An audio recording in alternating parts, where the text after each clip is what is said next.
अहम और स्वाभिमान में इतना बारीक फर्क है कि अक्सर लोग स्वाभिमान के नाम पर अहम को अपने अस्तित्व का हिस्सा बना लेते हैं, अपने इस अहम की पूजा करने लगते हैं और इस अहम की प्यास को बुझाने के लिए वो किसी को मौत भी दे सकते हैं। इस अवस्था में इंसान बेवजह अपने आप को सर्वोपरि और दूसरों को नीचा देखने लगता है और अपने इस अहम के वहम में नेक और शरीफ लोगों के लिए खतरा बन जाता है।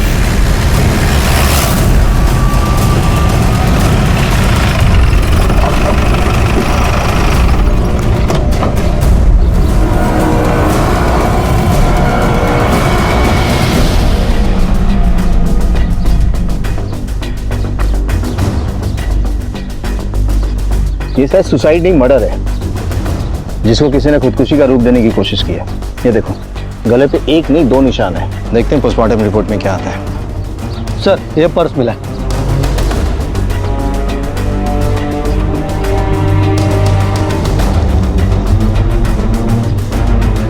इसको पहचानते हो? हाँ साहब, ये तो नैना सिर के अपनी शांताराम काका की बेटी, इसी गाँव की है। साहब, ये नैना और इस असलम का जबरदस्त लफड़ा चालू था। असलम! असलम! असलम! मार डाला। मैंने कहा था ना, मार देंगे मेरे बच्चे को। मार डाला उन्होंने मेरे बच्चे को।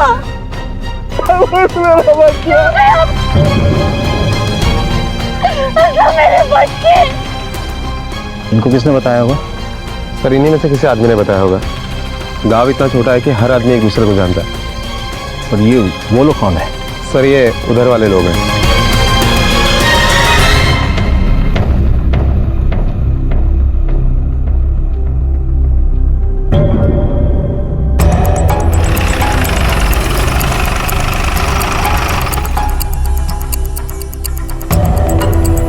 नैना आपकी बेटी है? हाँ साहब, वो मेरी बेटी है। बुलाइए उसे। पर वो तो कल रात से घर लौटी नहीं। क्या? वो कल से नहीं आई है? और पुलिस कंप्लेंट करने के बजाय आप यहाँ फुर्सत से बैठ के घड़ा बना रहे हैं?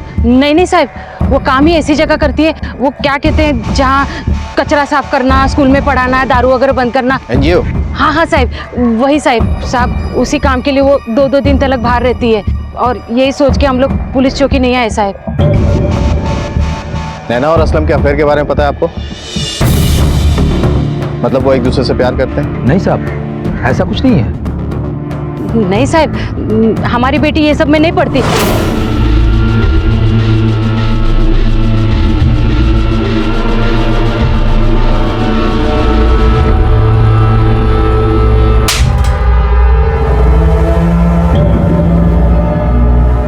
बार नहीं, बार-बार समझाया तुझे। तू दोस्त के अलावा कुछ नहीं बन सकता है मेरा। तो फिर ये सब तमाशा करके किसको दिखा रहा है? हाँ, देख असलम, समझ जा, अभी भी वक्त है। नहीं तो प्यार व्यार तो बहुत दूर की बात है, ये जो अपनी दोस्ती है ना, वो भी नहीं है।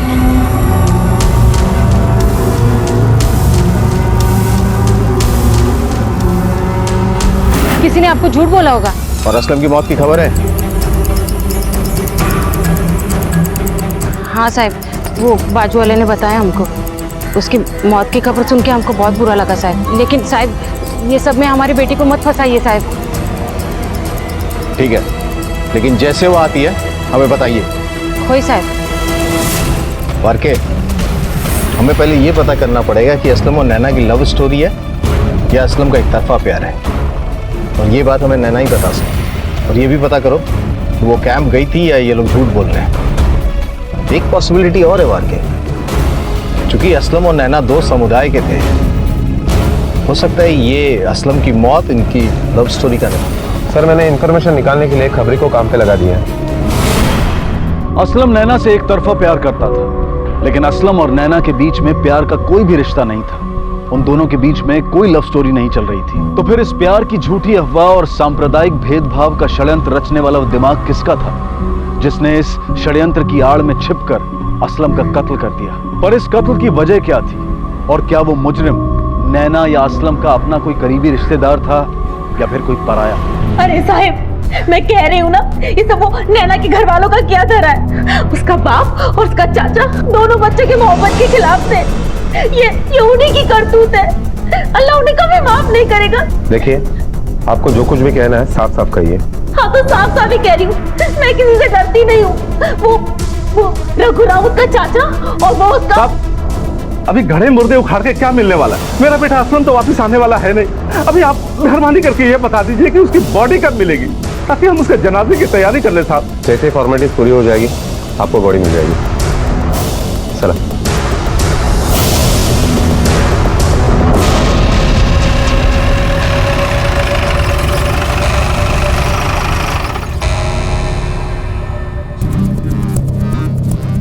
कुछ पता चला? हाँ साहब, ये नैना और असलम के लफड़े को लेकर बहुत टेंशन हो रही थी इधर वाले और उधर वाले लोगों में। इधर वालों ने तो अपने लोगों की मीटिंग भी बुलाई थी सब।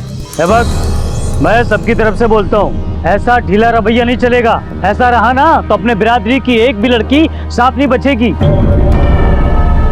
अरे प्यार के नाम पे कोई भी एड़ा बनाएगा उनको, एक की वजह से सबकी इज्जत जा रही है। बरोबर है कि नहीं? बरोबर है, बरोबर है। अरे हिम्मत भगत तेमची, बोलते हैं कि शादी करना है तो धर्म बदलना पड़ेगा। हम लोग बर्दाश्त नहीं करेंगे, नहीं करेंगे ना? बिल्कुल नहीं करेंगे।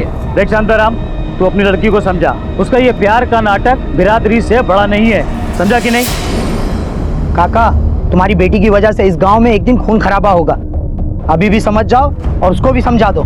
चला रे, समझ लो ना, अटवंटे हो।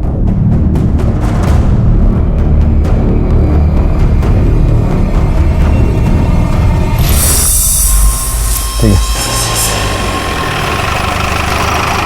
सर, हमने इंक्वायरी की तो पता चला कि बाजू के गांव में यानी राहुरी में एनजीओ का कैंप लगा है। नैना वहां गई या नहीं ये तो पता नहीं चला। जहां कैंप लगा है शायद वहां मोबाइल का नेटवर्क ना हो सकता है। वहाँ के लोकल पुलिस स्टेशन से कंफर्म करो कि नैना वहाँ है या नहीं, क्योंकि नैना के बाप ने हमसे झूठ बोला था कि नैना और असलम के अफेयर के बारे में उसे कुछ भी नहीं पता। नैना और असलम के अफेयर के बारे में पता है आपको? नहीं साहब। और सर यहाँ तो असलम की माँ ने रघुराम के ऊपर ही खून का इल्जाम डाल दिया। उसका बाप, रघु राउत का चाचा, दोनों बच्चे की मोहब्बत के खिलाफ थे। उसके बाप ने क्या बोला? कुछ नहीं, चुपचाप खड़ा था और जब बात बढ़ने लगी तो कहा कि असलम की बॉडी दे दो और मामला खत्म कर दो। वाकई कोई आम लव स्टोरी का मामला नहीं लग रहा है। दोनों परिवारों के बीच में जरूर कुछ ऐसा हुआ है जो ये हमसे छुपा रहे हैं। दो समुदाय के बीच की बात है, हमें बहुत होशियारी से काम करना पड़ेगा। एक काम करो, इस रघुराम पे नजर रखो और अगर जरूरत पड़े तो उठा लो उसको।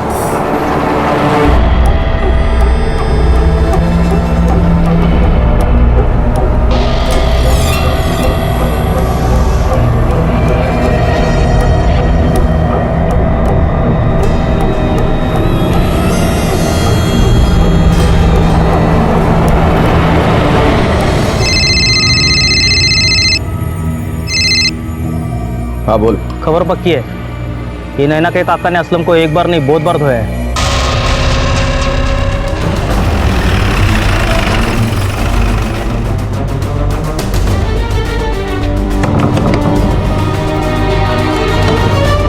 पुलिस? तुम्हें हमारे साथ पुलिस स्टेशन चलना पड़ेगा। अरे झाला कहाँ है? वो तो पुलिस स्टेशन जाके पता चलेगा। अरे ऐसे कैसे चलना पड़ेगा? निकेला कहाँ है? तुझे पूछ नहीं रहा हूँ, बता रहा हूँ, चल। अरे सोड़ा वाला सर। सोड़ा क्या साहब? वो असलम के लिए उठाया मेरे को? कोई बात नहीं, अच्छा हुआ मरा, वरना मैं काट डालता था उसको। अरे तेला दोनदा सांगितलं की ऐसे कोई भी मेरे साइड की लड़की को भगा के नहीं ले जा सकता। परेशान बनता था, अब मरा ना वो। और साहब मैंने उस पर हाथ साफ किया तो खून करने का शक आया ना मेरे पे, तो फिर उसकी सौतेली माँ को भी इधर उठा के लाने का ना। अरे वो भी तो अपने भाई इलियास से खूब पिटवाई उसको। ये बोलते हो साहब कि वो लोग ही मारे उसको। ठीक है जाओ, लेकिन गांव से बाहर मत जाना। ठीक है। मार्के नजर रखो इस पे, कि कितना सच बोल रहा है ये तो नैना के मिलने के बाद ही पता चलेगा। फिलहाल हमें असलम के घर वालों से पूछताछ करनी चाहिए। चलो।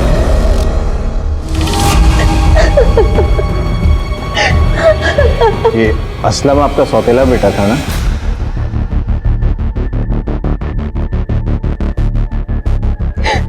सौतेला था तो क्या हुआ साहब? औलाद नहीं था क्या?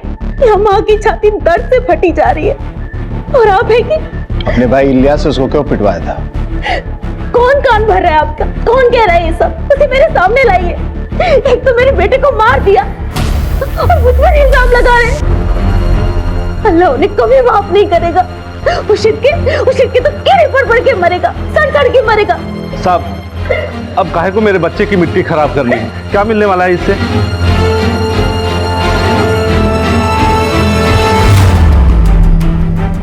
और बिन का भाई इलियास भी यही है क्या? हाँ सर, वो ग्रीन चेक्स का शर्ट पहना ना, वही है।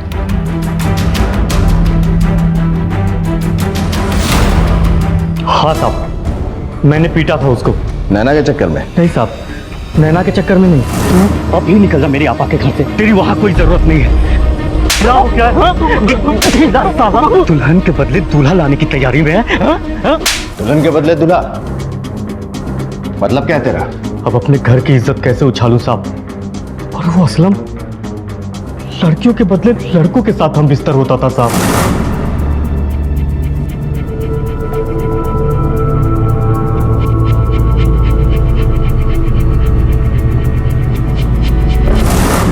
मैंने उसे बहुत समझाया साहब, पर वो नहीं माना और उस सुनील पाटिल के साथ अपना लफड़ा चालू रखा साहब। वो पाटिल भी अपने ही गांव का है साहब, लेकिन जब असलम नहीं माना तो मैंने उसे बहुत मारा साहब।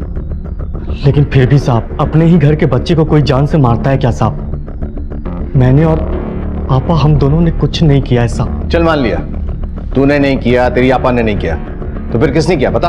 साहब जरूर उस नैना के साइड के लोगों ने ही मारा होगा साहब। मेरे को तो लगता है साहब, ये कांड जरूर उस रघुराम ने ही किया होगा साहब। उसे नेता बनने का बहुत शौक था साहब। ठीक है, तू जा सकता है, लेकिन गांव से बाहर मत जाना।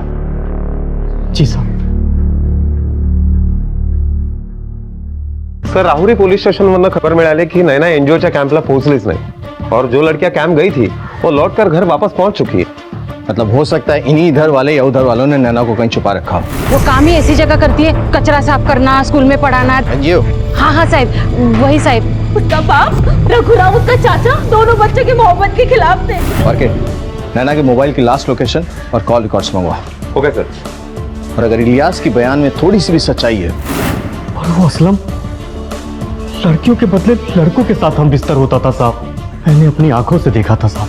हो सकता है कि सुनील ने ही असलम और नैना के रिश्ते से जलकर पहले असलम को मार दिया और उसके बाद नैना को गायब कर दिया। सुनील को उठाना इतना आसान नहीं है, वो गांव के सरपंच का लड़का है और उसके ऊपर तक पहुंच। ऊपर नीचे से कोई फर्क नहीं पड़ता, सुनील को उठाना है मतलब उठाना है।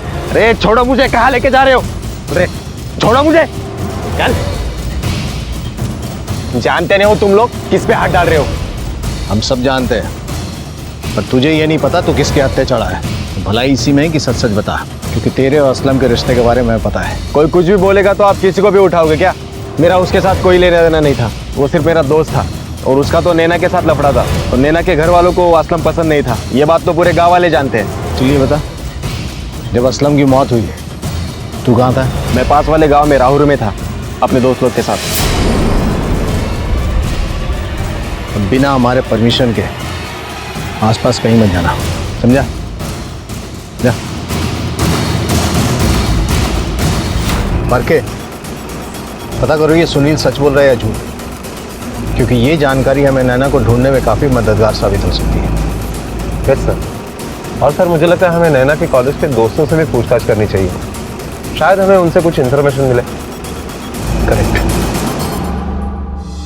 सर, ये असलम की पोस्टमार्टम रिपोर्ट।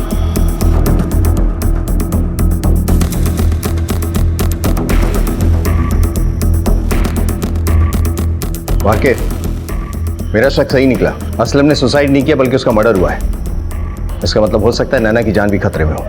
मैंने आप लोगों को बोला ना, मुझे नहीं पता नैना के बारे में। ऐसा हो ही नहीं सकता कि तुम्हें कुछ पता नहीं है, क्योंकि हम जानते हैं तुम नैना की सबसे करीबी दोस्त हो। 4 दिन से तुम्हारी दोस्त गायब है और तुम्हें अब भी नहीं लगता कि तुम्हें जो कुछ पता है हमें बताना चाहिए?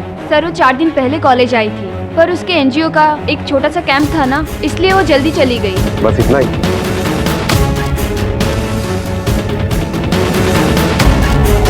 और तुम डर क्यों रही हो?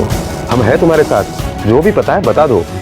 सर, अगर उन लड़कों को पता चल गया कि मैंने आपको कुछ भी बताया है तो वो मुझे भी परेशान करेंगे। कौन लड़के? और तुम्हें भी? इसका मतलब क्या वो नैना को भी परेशान कर देते? जी सर। देखो, छुपाने से प्रॉब्लम और भी बड़ी हो सकती है, इसलिए बता दो, हम तुम्हारी मदद करेंगे। सर, कुछ दिन पहले सीनियर कॉलेज की 3 स्टूडेंट को नैना की वजह से कॉलेज से निकाल दिया गया था। तुम तीनों को कॉलेज की तरफ से रेस्ट्रिक्ट किया जाता है और दोबारा इस कॉलेज में एडमिशन नहीं मिलेगा, समझे?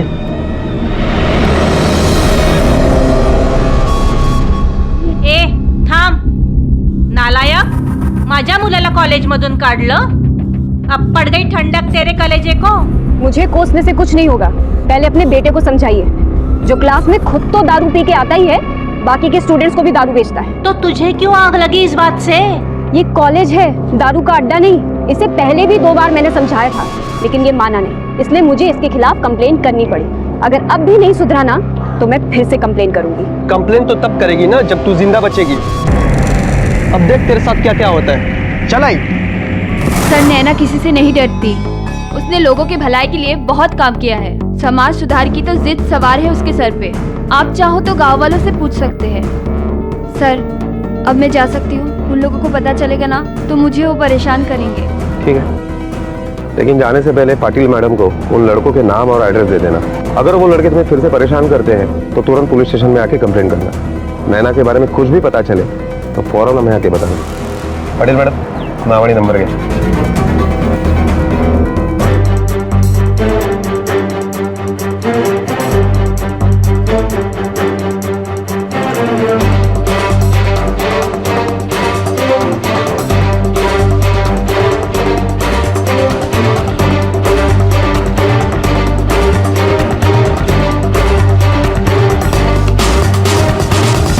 सर, पूछताछ से पता चला है कि नैना वाकई में एनजीओ के साथ मिलकर समाज सुधार का काम कर रही है। गांव से दारू गंदगी दूर करने की लगातार कोशिश कर रही है। अगर वो इतना सब कुछ कर रही है तो जाहिर सी बात है कि उसके कई सारे दुश्मन भी होंगे। उसके मोबाइल का लास्ट लोकेशन पता चला? यस सर, नैना के मोबाइल का लास्ट लोकेशन गांव के बाहर का दिखा रहा है। शायद बैटरी डाउन हो जाने की वजह से फोन स्विच ऑफ हुआ होगा। और एक बात सर, नैना के कॉल रिकॉर्ड से पता चला है कि असलम और नैना में काफी बातें हुआ करती थी। शायद उन दोनों में वाकई अफेयर रहा होगा। तब तो पॉसिबल है कि ये ऑनर किलिंग का मामला हो सकता है कि दोनों की ही तरफ से किसी ने अपनी बिरादरी का बदला लेने के लिए ऐसा किया हो। वाकिफ, नैना के एनजीओ में पूछताछ करो, हो सकता है मैं वहां से कोई इंफॉर्मेशन मिले। ओके सर, नैना बहुत ही बहादुर लड़की है, किसी से नहीं डरती। और हमारे एनजीओ की तो जान है, वो गलत होता देखकर कहीं भी भिड़ जाती है। सर, वैसे तो हम काफ़ी समस्याओं पर काम कर रहे हैं, पर गांव में शराबबंदी करवाना हमारा पहला एजेंडा था, और नैना ने तो इसके लिए गांव के ऑटो तक को अपने साथ कर लिया था। ये लो पैसे, और पूरे दारू की बोतलें उठा लो। पूरा का पूरा माल बिकना चाहिए, समझे? क्या बोलता है वो? सारे बोतल तो हमेशा बेचने की कोशिश करते ही हैं। देख, बंकस मत कर, माल उठा। और ध्यान रखना, पूरा माल बिकना चाहिए। चलेगा? चला चला चला चला। अरे सारा मिला, पकड़ इसको, पकड़। माँ बाप करने के लिए भेजते हैं, रे दारू बेचते हैं।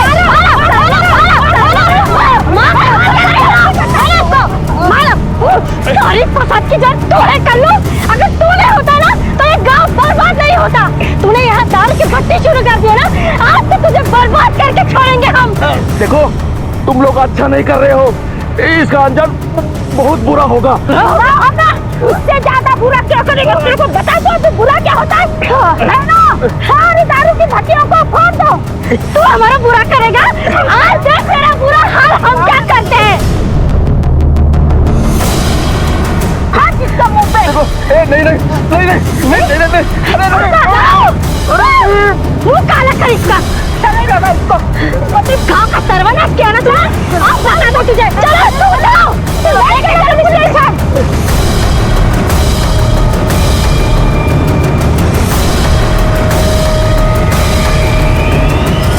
सर, गांव में शराबबंदी करवाना मुश्किल नहीं था, पर असली प्रॉब्लम तो उसके बाद शुरू हुई।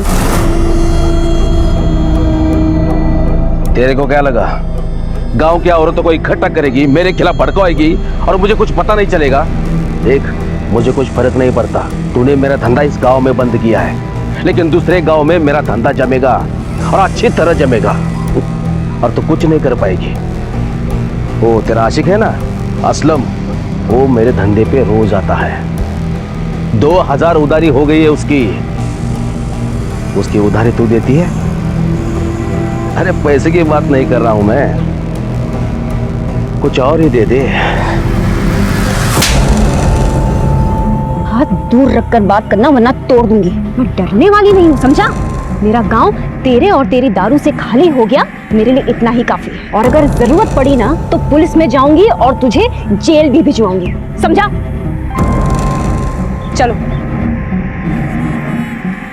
नैना के बारे में कुछ भी पता चलता है या कुछ भी खबर मिलती है तो हाँ हमें आकर तुरंत बता देना। जी सर। आपकी छोटी सी मदद हमारे लिए बड़ी हो सकती है। Thank you sir. क्या हुआ? कुछ नहीं सर, बस ऐसे ही। वो लड़की हमसे बात करना चाहती थी लेकिन बाकी लोगों ने उसे रोक दिया। उसके पास जरूर कोई इंफॉर्मेशन है। पाटिल मैडम एक काम करो, आप उस लड़की का एड्रेस निकालो, हम उससे बात करेंगे। Okay sir. हो आई 2 मिनिटांनी येते।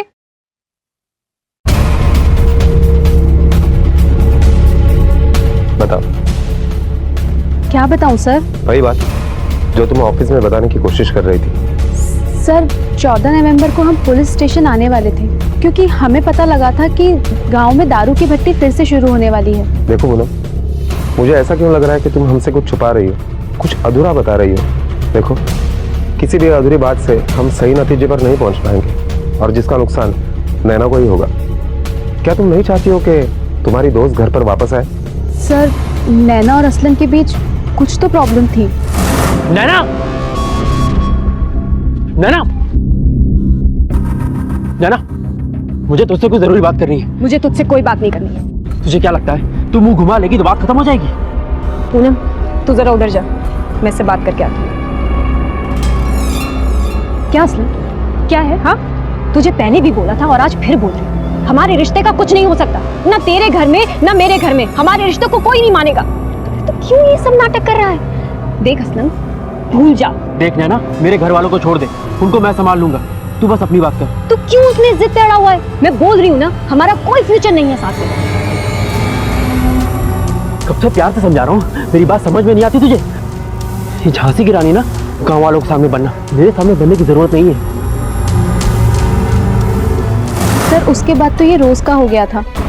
जब भी नैना असलम को मना करती थी वो उसे बहुत मारता था, और जब नैना के काका रघुराम ने असलम को मारा और धमकाया तो उसने उसका बदला भी नैना से ही लिया। देखो पूनम, अगर नैना के बारे में कुछ भी पता चले या याद आए तो बेझिझक होकर हमें बताना, ठीक है? सलाम मैडम। असलम और नैना के बीच में प्यार का कोई भी रिश्ता नहीं था, वो सिर्फ असलम का एक तरफा प्यार था। लेकिन किसी ने उनके खिलाफ प्यार की झूठी अफवाह उड़ाई ताकि सबको ऐसा लगे कि असलम के कत्ल और नैना के गायब होने की वजह सांप्रदायिक भेदभाव है।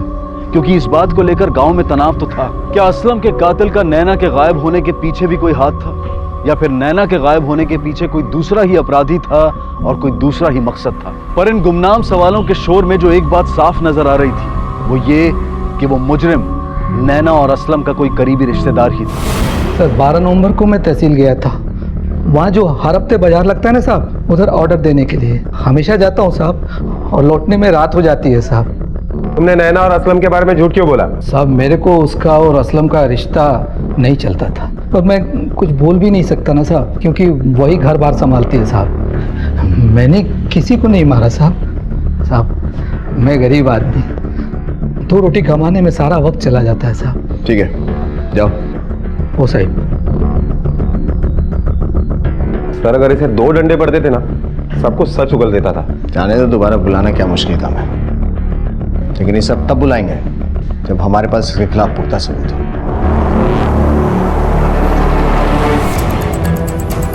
या सर या इकडे या। आइए सर।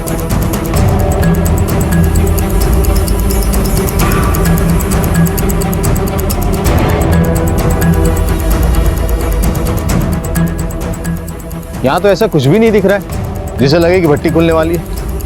लेकिन सर खबर तो पक्की थी। हो सकता है खुली हो लेकिन जगह कोई और हो। एक काम करो, खबरी से पता करो कहाँ खुली है। सर ये देखिए, किसी लड़की का दुपट्टा मिला है।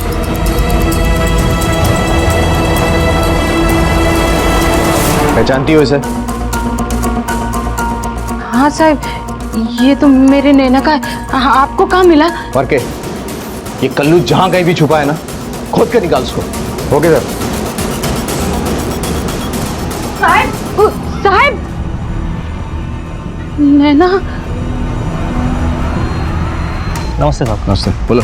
याच गावात एक बेवड़ा रहता साहब सत्या म्हणून, जो नैना को बहुत धमकी वमकी देता था। उसकी बीवी उन लोगों के साथ थी जिन्होंने नैना के कहने पे कल्लू की दारू की भट्टी तोड़ी और उसको पुलिस में दिया था साहब। इसकी बीवी को बहुत कुछ पता हो सकता है। कहाँ रहता है सत्या? मेरा खूब हिम्मत वाले होते साहब, उसी हिम्मत से तो हमने कल्लू की दारू की भट्टी तोड़ी।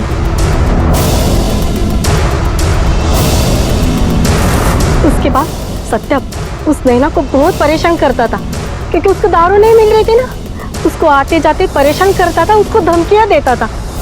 उस दिन तो साहब उसने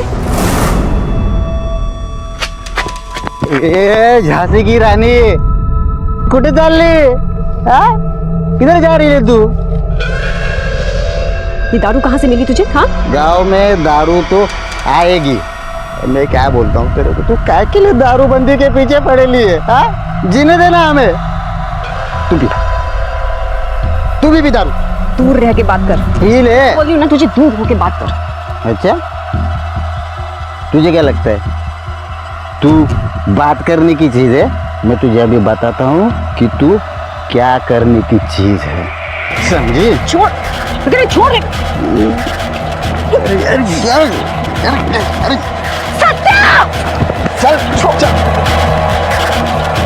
क्या कर रहे तुम सब? चल बाजूला, बघून घ्या तुम्हाला सगळ्याला।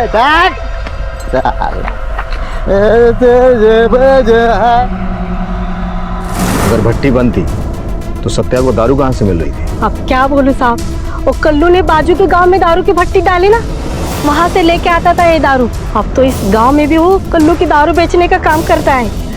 ठीक है, या वार के इस सत्या पे जाल बिछाओ। कल्लू जहां कहीं भी है ना, अपने आप झोले में गिरेगा। Okay sir.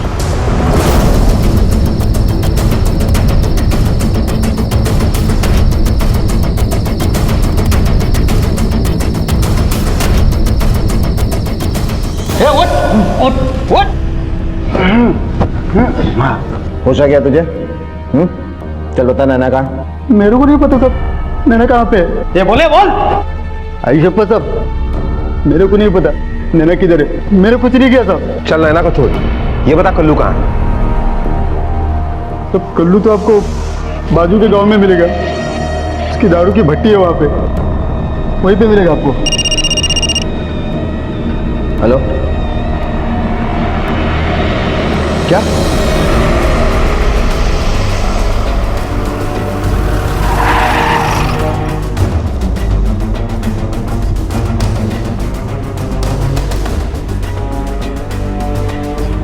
साहेब ही नैना आहे, शांताराम काकांची मुलगी।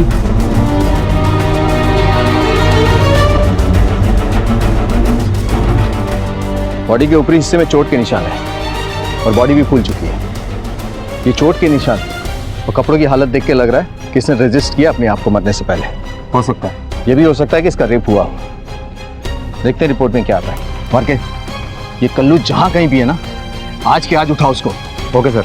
और ये नैना और असलम के केस में जितने भी संदिग्ध हैं, उन सबके मोबाइल की लास्ट लोकेशन निकालो और पता करो कि इसके कत्ल के समय आसपास कौन था। Okay sir. साहब मैंने कुछ भी नहीं किया साहब। कुछ नहीं किया तूने? कुछ नहीं किया साहब। अगर तूने कुछ नहीं किया तो जिस जगह नैना की डेड बॉडी मिली वहां से 200 मीटर दूर तेरे मोबाइल का लोकेशन क्यों दिखा रहा है? साहब बाबा ने मेरे को खेत पे रुकने के लिए बोला था और खेत में पानी छोड़ने का मेरा ही नंबर था साहब, इसके लिए मैं वहां पे रुक गया और उधर ही सो गया साहब, वहां से कहीं नहीं गया साहब। इसको लेके जा जब तक ये सच नहीं बोलता है। साहब मैंने कुछ भी नहीं किया साहब, कुछ भी नहीं किया साहब। ये केस असलम के कत्ल और नैना के गायब होने से बदलकर अब नैना और असलम के कत्ल में तब्दील हो चुका था। नैना के वापस लौटने की उम्मीद उसकी लाश के साथ दम तोड़ चुकी थी। कत्ल के कई मकसद सामने थे और कत्ल के कई संदिग्ध भी। असलम का परिवार, नैना का परिवार, वो लड़के जो नैना की वजह से कॉलेज से बाहर किए गए और दारू की भट्टी से जुड़े सत्या और कल्लू। आखिर वो कौन अपराधी था जिसने असलम और नैना की प्रेम कहानी की झूठी अफवाह फैलाई और जिसकी आड़ में वो छिपकर अपने निजी स्वार्थ के लिए कत्ल कर रहा था? उस मुजरिम को ऐसा क्या फायदा था कि उसे इस बात की भी फिक्र नहीं थी कि ये झूठी अफवाह और दो समुदाय के बच्चों का कत्ल सांप्रदायिक दंगे फैला सकता है, जिसमें पूरा का पूरा गांव झुलस सकता है, सैकड़ों जानें जा सकती हैं। अगर पुलिस ने इस केस को जल्द से जल्द नहीं सुलझाया, अगर समय रहते असली मुजरिम का पर्दाफाश नहीं किया गया, तो ये मामला बहुत खतरनाक मोड़ ले सकता है। तुझे क्या लगा तो दूसरे गांव में जाकर भट्टी डालेगा तो हम तुझे पकड़ नहीं पाएंगे? हाँ चल बोल, नैना को क्यों मारा? बोल। मानता हूँ साहब, मैंने उसको धमकी दी थी, लेकिन उसने भी मेरी भट्टी तोड़ी थी। पूरा 10,000 का नुकसान किया था साहब। 10,000 के लिए कोई भला किसी को क्यों मारेगा? वैसे भी दूसरे गांव में मेरा धंधा अच्छा चल रहा है साहब, तो काय को इस लफड़े में मैं पड़ूं और पैसे देने वाले की बेटी को क्यों मारूंगा साहब? अरे वही तो मेरा धंधा चलाता है साहब। पैसे देने वाला मतलब? साहब मैं दारू बनाता हूँ और उसके लिए पैसे लगते हैं साहब। जब जब मुझे जरूरत पड़ती है तो शांताराम मुझे ब्याज पे पैसे देता है साहब।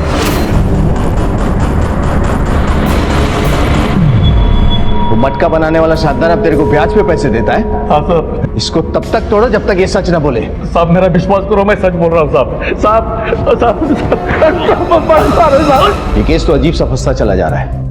हर आदमी के पास कत्ल का मकसद है भी और नहीं भी। नैना का कत्ल असलम भी कर सकता है। मैं बोल रही हूँ ना, हमारा कोई फ्यूचर नहीं है साथ में। नैना ने उसकी बात नहीं मानी, असलम मार पिटाई से आगे बढ़ा और उसका खून कर दिया, और इसी वजह से नैना के साइड वालों में से किसी ने बदला लेने के लिए असलम को मार दिया। शांताराम साहब मेरे को उसका और असलम का रिश्ता नहीं चलता था। सुनील या कोई और जो अब तक हमारी पहुंच से बाहर है? सर खूनी तो शांताराम भी हो सकता है, क्योंकि उसे भी असलम और नैना का यह रिश्ता मंजूर नहीं था और गुस्से में आकर उसी ने इन दोनों को मार दिया हो। या फिर कल्लू या नैना का काका रघुना, वो तो असलम, नैना और उसके परिवार वालों को धमका भी चुका था। ये भी हो सकता है कि असलम की मौत के बाद उधर वालों ने बदला लेने के लिए नैना को मार दिया। पर ये जितनी भी थ्योरी है किसी भी ऐसे नतीजे पर नहीं पहुंचती जिससे दो लोगों का कत्ल हो सके। और क्या, नैना की पोस्टमार्टम रिपोर्ट जल्द से जल्द मंगवाओ, क्योंकि वहीं से हमें पता चलेगा कि एक्चुअली हुआ क्या था। Okay sir. सर नैना की पोस्टमार्टम रिपोर्ट। मेरा शक सही था। नैना को मारने से पहले उसके साथ शारीरिक संबंध बनाए गए, लेकिन अजीब बात यह है कि प्रोटेक्शन यूज हुआ है। लेकिन वो कौन हो सकता है जो रेप करते वक्त भी इतने होश में था कि प्रोटेक्शन यूज करे? उसका मकसद क्या होगा? कहीं ये संबंध नैना की मर्जी से तो नहीं बनाए गए, या बेहोशी की हालत में? क्योंकि शरीर के ऊपरी हिस्से में चोट के निशान तो हैं, लेकिन निचले हिस्से में बिल्कुल भी नहीं। सर ये भी तो हो सकता है कि असलम और नैना के मर्जी से यह संबंध हुए हो और उन्हें ऐसा करते वक्त किसी ने देख लिया और गुस्से में आकर फिर उन्हें मार दिया हो। पर वो कौन हो सकता है? कॉलेज के वो 3 लड़के जो नैना की वजह से रस्टिकेट हुए थे, पर उन्हें असलम को मारने की क्या जरूरत थी? सर कत्ल करने का मोटिव सत्या और कल्लू के पास भी है। नैना का सिर्फ कत्ल ही नहीं बल्कि बलात्कार भी हुआ था, और पुलिस ने नैना के बलात्कारी तक पहुंचने के लिए सभी संदिग्धों के मेडिकल टेस्ट भी करवाए थे।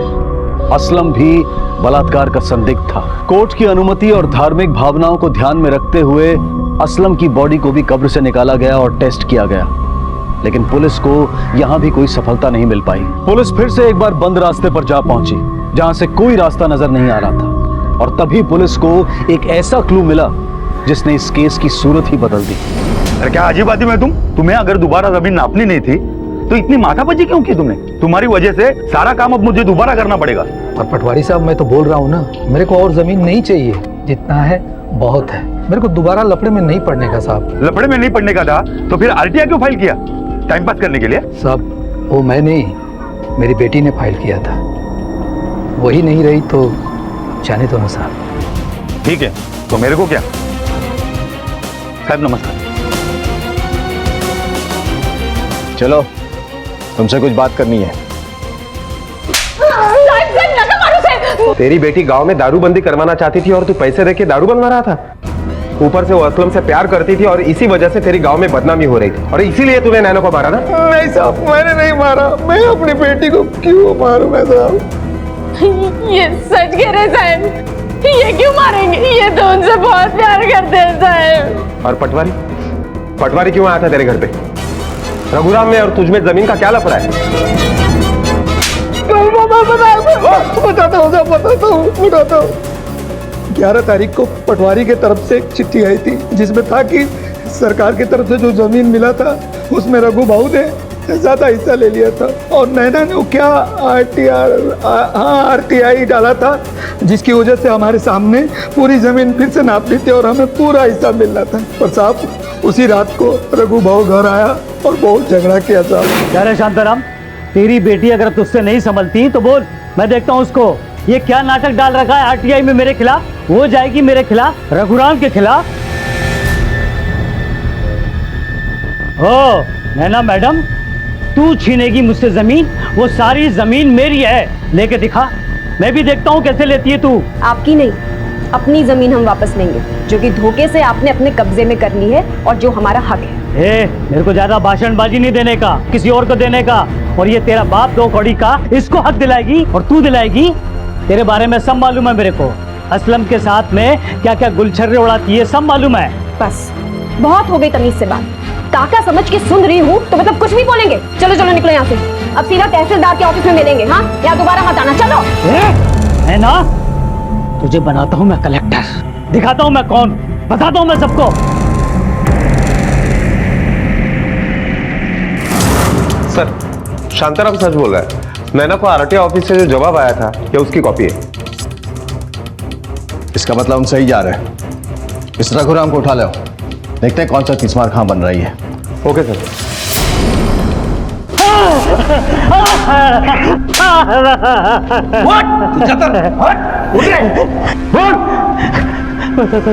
बताता हूँ, वो 2 दिन की पैदाश हो गई, मेरे को क्या कुछ नहीं बोली।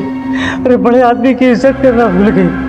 शांताराम ने तिची बाइकोला भड़काया उसने, और वो दोनों बहुत सीधे। आरटीआई डाली उसने, जमीन वापस मांगी। मैं उससे बात करने गया तो उसने उल्टा मुझे ही सुनाया। चलो चलो, सीधा तहसीलदार के ऑफिस में मिलना। चलो, अब दोबारा आना नहीं यहाँ पे। चलो। तभी मैंने सोचा कि उसको सबक सिखा के रहूंगा। मैंने झूठा फोन लगाया कि कल्लू की भट्टी वापस चालू हो गई है। मेरे को मालूम था कि वो जरूर आएगी।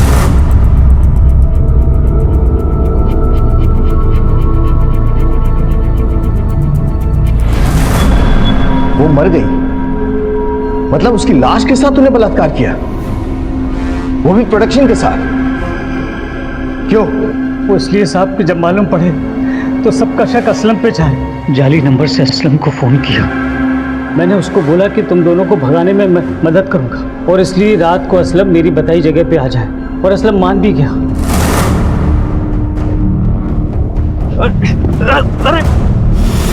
अपनी जरा सी जमीन के लालच और रहम के लिए तूने अपनी भतीजी का खून तो किया ही, उसके साथ बलात्कार भी किया। वो लड़की जो समाज को सुधारना चाहती थी, तूने उससे मार दिया। लेकिन अब तो अपनी असली जगह जाएगा।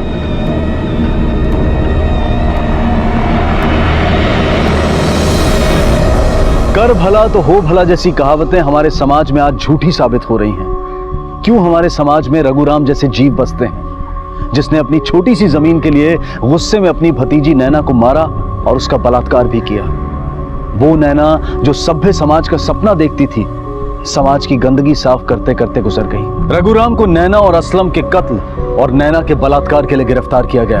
अहम और लालच अपराध की पहली सीढ़ी है, इससे अपने आप को दूर रखें और भलाई करते हुए भी सतर्क रहें, क्योंकि बुराई घात लगाए बैठी हो सकती है। अब मैं अनूप सोनी आपसे विदा लेता हूं, फिर मुलाकात होगी अगले एपिसोड में जुर्म की एक और कहानी के साथ। तब तक अपना और अपने परिवार का ख्याल रखें और देखते रहें क्राइम पेट्रोल डायल 100। सबक एक को, सीख हम सबको। जय हिंद।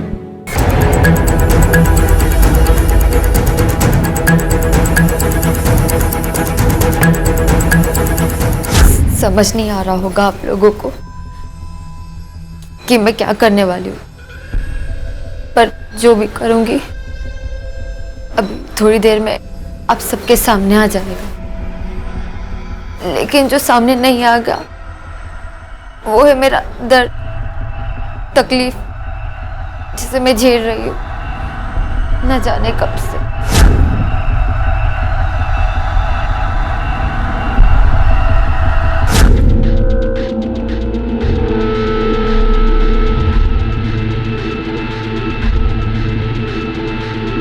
आज तक बहुत हिम्मत रखी मैंने, यही समझाते रहे खुद को कि सब ठीक हो जाएगा, लेकिन नहीं। तो अब बस जो करना है मुझे ही करना है, और मैं वही करने जा रही हूँ।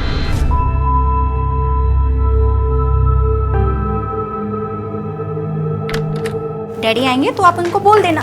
मम्मा।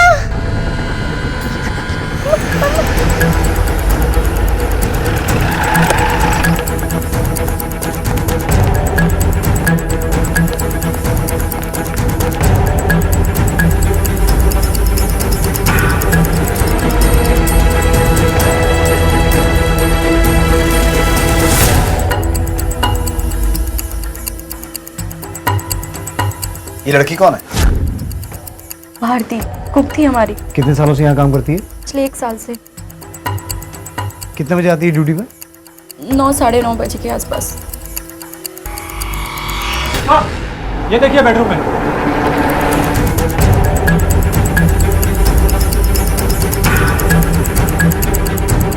सर लड़के की जेब से ये पर्स और फोन मिला है, लेकिन पर्स में कोई आईडी नहीं है। इस लड़की का कोई फोन वगैरह? नहीं सर, शायद साइड केसेस थे, दोनों एक दूसरे से प्यार करते होंगे, कोई प्रॉब्लम हुई होगी तो शायद।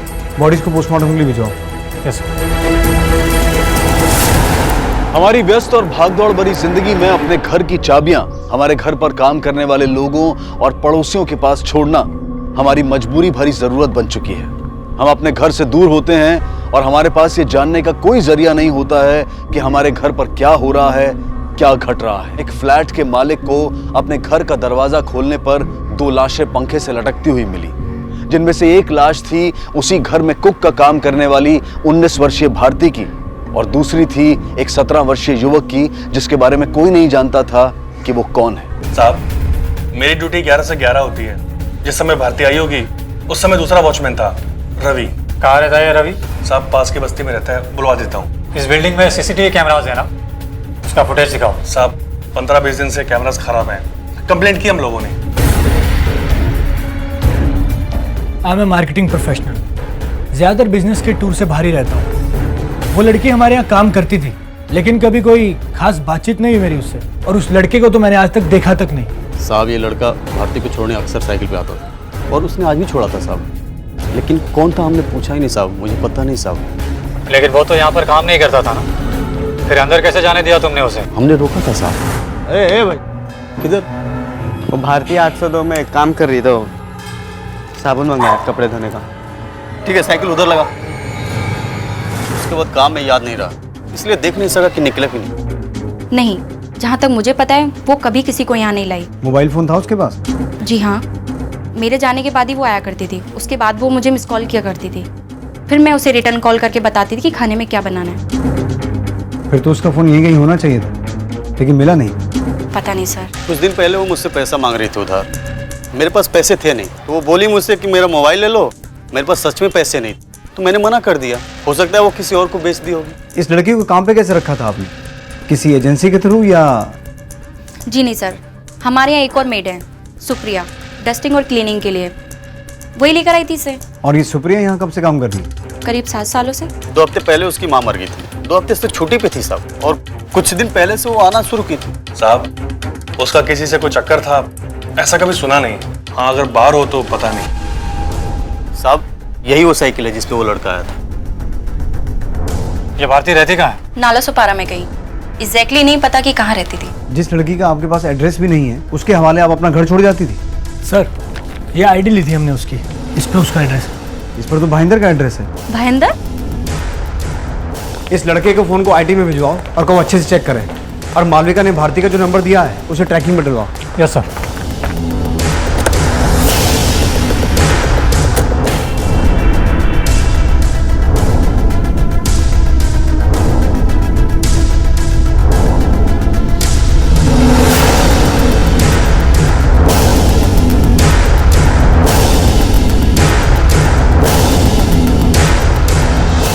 साहब भारती यहीं रहती है? उसको तो कई साल हो गए यहाँ से छोड़ के चले गए। अभी कहाँ रहते हो? नाला सुपारा में किधर तो रहते हैं उसके माँ बाप के साथ।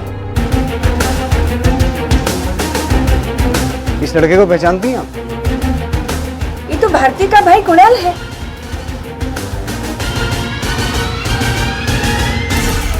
नेटवर्क प्रोवाइडर से उस लड़के के नंबर को लेकर इंक्वायरी की सर। कुणाल नाम है उसका, और एड्रेस भी वही भाईंदर का एड्रेस है जो भारती की आईडी पर लिखा था। जो असल में भारती का एड्रेस है ही नहीं, क्योंकि वो और उसका परिवार वहाँ से कई साल पहले नाला सुपारा शिफ्ट हो चुका है। हाँ सर, उस लड़के के झोले से एक रिसिप्ट मिली है सर, ये रसीद मिला जो किसी टेलरिंग शॉप की है, और उस पर भी नाला सुपारा का ही एड्रेस है।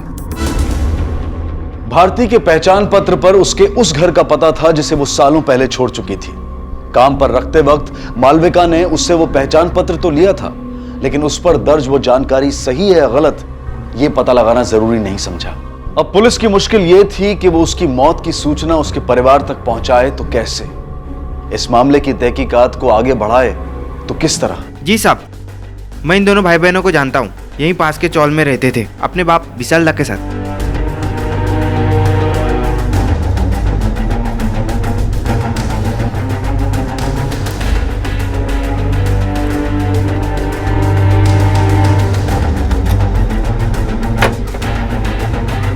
सुनिए, ये विशाल दा यहीं रहता? जी साहब। अभी कहाँ होगा ये? अभी अपनी पान बीड़ी की कोके की दुकान पे होगा, रात को लौटेगा। कुछ कर दिया क्या साहब? कि बेटे और बेटी की मौत हो गई, उसको इन्फॉर्म करना था। भारती और कुणाल, कुछ दिन पहले तो उसकी माँ का मर्डर किया किसी ने। माँ का मर्डर हुआ था? जी साहब। खेलकर विशाल दा को उसकी दुकान से बुला के ले और लोकल पुलिस स्टेशन से पता करो कि भारती की माँ के मर्डर का क्या मामला है। Yes sir. 19 दिन पहले इन्फॉर्मेशन मिलने के बाद जब हम क्राइम सीन पर पहुंचे तो लगा कि मामला लूट का है, लेकिन घर वालों का कहना है कि घर से कुछ भी मिसिंग नहीं हुआ है। इनफैक्ट घर में कुछ ऐसा था ही नहीं जिसे लूटा जा सकता। तो कोई सस्पेक्ट? हाँ, हमें उसके पति विशाल दा पर शक है, क्योंकि उसने अपने बयान में कहा था कि कत्ल के वक्त वो अपनी दुकान पर था, लेकिन उसके फ़ोन की लोकेशन उसके घर की थी। लेकिन उसका ये भी कहना है कि वो अपना फ़ोन घर पे भूल गया था। वो बहुत बड़ा बेवड़ा है। वो अपने बीवी बच्चों को पीकर बहुत मारता था। जिस दिन झगड़ा हुआ उसके अगले दिन ही विंदा की लाश मिली, लेकिन उसका बाप बेवड़ा अभी भी पी पी के बुरा हाल करता, नहीं सुधरा अभी भी। क्या रे, बहुत फिक्र है तेरे को मेरी सुधरने की? चल चल अभी निकल यहाँ से, चल। कोई काम धंधा रहता नहीं। जाओ जाओ। ये हवलदार लोग बोल रहे थे कि वो मेरा छोकरा छोकरी के वास्ते बुलाए मेरे को। कोई कांड किया क्या वो लोग? कुछ किया है तो लेके जाओ साहब। ये मामले में आप पूरा कानून के साथ है। वो दोनों अभी दुनिया में नहीं है, मर चुके हैं।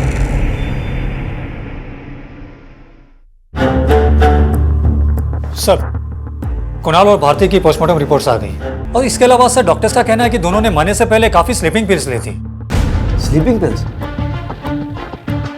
अगर वो दोनों फांसी लगाकर आत्महत्या करने वाले थे तो फिर उन्हें नींद की गोलियां खाने की क्या जरूरत थी? सर, नींद की गोलियों का असर होने में थोड़ा वक्त लगता है। हो सकता है कि उन्हें लगा हो कि नींद की गोलियां कम पड़ गई है, इसलिए मरने के लिए दोबारा कोशिश की हो जिसमें वो कामयाब हो गए। नहीं कहकर, ये बात पूरी तरह से गले के नीचे नहीं उतर रही। सबसे पहली बात, अगर उन्हें मरना ही था तो वो किसी और के घर क्यों मरे? अपने घर या किसी न्यूट्रल जगह पे क्यों नहीं? दूसरी बात, जैसा कि हमें वॉचमैन ने बताया, भारती ने कुणाल को साबुन लेने के लिए भेजा था, जो वो लेकर भी आया। अगर दो लोग कुछ समय के बाद आत्महत्या करने वाले हैं तो वो साबुन मंगाने या लाने की फिक्र क्यों करने लगे? तो फिर हो सकता है कि सर ये मर्डर हो, किसी ने उन्हें नींद की गोलियां दी और बाद में लटका दिया ताकि मामला आत्महत्या का लगे। शायद ऐसा ही हुआ होगा, क्योंकि उनकी बॉडीज पर और उस घर में स्ट्रगल का कोई भी निशान नहीं था। मेरे हिसाब से जब उन्हें फांसी पर लटकाया गया वो दोनों होश में नहीं थे। और अगर हमारी थ्योरी सही है तो कातिल कोई एक नहीं दो होने चाहिए, क्योंकि दो लोगों को इतनी हाइट पर लटकाना किसी एक आदमी के बस की बात नहीं हो सकती। सर, इसके अलावा दोनों की माँ वृंदा का भी मर्डर हुआ था। हो सकता है कि इन दोनों में कुछ कनेक्शन हो। बिल्कुल हो सकता है, और इस कनेक्शन को ढूंढने के लिए हमें डिटेल्स चाहिए होंगे।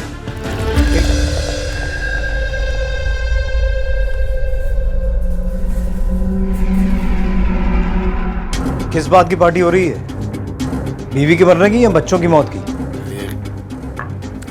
काय म्हणताय तुम्ही साहब? कैसी पार्टी? साले सब के सब एक साथ छोड़ के गए मेरे को। न कोई रोटी बनाने वाला है, न कोई कपड़े धोने वाला है। जिस दिन तेरे बच्चों की मौत हुई है उस दिन सुबह 9 बजे कहाँ था तू? अपने शोरूम पे। पान की दुकान पे रहेगा साहब, और किधर रहेगा? सुबह 8 बजे नक्की अपन खोलता है दुकान, नियम है। उसके बाद कहीं नहीं गया तो? किधर जाएगा साहब? आसपास के लोगों को पूछ के नक्की करो आप। तूने पुलिस को बताया था कि जिस दिन तेरी बीवी की मौत हुई थी तेरा मोबाइल फोन घर पे छूट गया था, लेकिन हमें पता चला है कि दोपहर 12 से 1 तू अपनी दुकान पर भी नहीं था, वहां ताला था। कहाँ गया था? दारू की दुकान पे। फिक्स है, दोपहर को 12 बजे, शाम को 7 बजे। वो साहब को बोला था मैं, और आप शक कर रहे मेरे पे? मैं मारा मेरी फैमिली को? क्यों? तू क्यों नहीं मार सकता? हर रोज थोड़ा थोड़ा करके तो मार ही रहा था ना। तो किसी दिन दिमाग में आया होगा कि किस्सा खत्म कर दूं। अच्छा नहीं है साहब, औरत कमाओ, छोकरी कमाओ, छोकरा भी कमाना शुरू करने वाला था। उनकी मौत से मेरे को नुकसान होगा कि फायदा? थोड़ा सोचो सर, कोई खुद से खुद का नुकसान करके लेता है क्या? सर, कुणाल, भारती और वृंदा के कॉल रिकॉर्ड से कुछ नहीं मिला सर। तीनों के रिकॉर्ड क्लीन है, और विशाल दा की सेल इन्फॉर्मेशन से यही पता चला है कि वो सच बोल रहा है। कुणाल और भारती के मर्डर के वक्त वो अपने शॉप पर ही था और आसपास के दुकानदारों का भी यही कहना है। पिछली बार उसका फोन घर छूट गया था, कहीं अपनी उस गलती से सबक लेकर इस बार वो जानबूझकर अपना फोन पान की दुकान पर तो नहीं छोड़ गया। पर यह कोई स्ट्रॉन्ग एलिबाई नहीं है। इस मामले में हमें हर फैक्ट को लेकर श्योर होना होगा और फिलहाल मुझे लगता है कि हमें वृंदा के मर्डर को छोड़कर भारती और कुणाल पर कॉन्सेंट्रेट करना चाहिए, क्योंकि अगर इन दोनों केसेस का आपस में कोई कनेक्शन है तो वो खुद ब खुद सामने आ जाएगा। अब जबकि ये क्लियर हो चुका है कि मामला सुसाइड का नहीं मर्डर का है, इसका मतलब ये हुआ कि कुणाल का मालविका के घर आना महज एक इत्तेफाक था, कत्ल भारती का होना था। और इस बात से अनजान भारती ने कुणाल से साबुन मंगवाया जो वो लेके भी आया, लेकिन साबुन लेके जब वो पहुंचा तो भारती के साथ वो भी मारा गया। यानी हमें जो भी लीड मिलेगी वो भारती से कनेक्टेड लोगों से मिलेगी। राइट। वो जो मेड थी सुप्रिया जिसने भारती को मालविका के घर काम पे लगाया था, केलकर, उसे बुला। जी सर। साहब, भारती मेरी बहुत अच्छी दोस्त थी। अगर किसी ने उसको परेशान किया होता तो उसने बताया होता मेरे को, लेकिन उसने ऐसा कुछ नहीं बताया। भारती से तुम्हारी पहली मुलाकात कब और कहाँ हुई थी? 2 साल पहले बाजू वाले सोसाइटी के कुछ घर में काम करती थी मैं, उधर ही भारती से मुलाकात हुई थी। फिर धीरे धीरे हम दोनों का दोस्ती हो गया। जब तुमने भारती को मालविका के घर काम पर लगवाया तो वहाँ पहले से कोई कुक था या थी जिसे हटाकर भारती को काम पर रखा गया हो और उसने नाराज होकर भारती को मार दिया हो? नहीं साहब, मालविका मैडम के घर पे पहले कोई नहीं था। वो उनका नया नया नौकरी लगा था ना, तो भारती को ही पहला रखा था।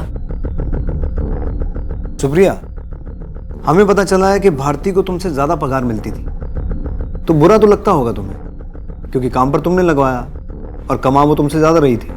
सबको अपना किस्मत का मिलता है साहब, और वो कौन सा लाखों में कमा रही थी कि मेरे को जलन होएगा।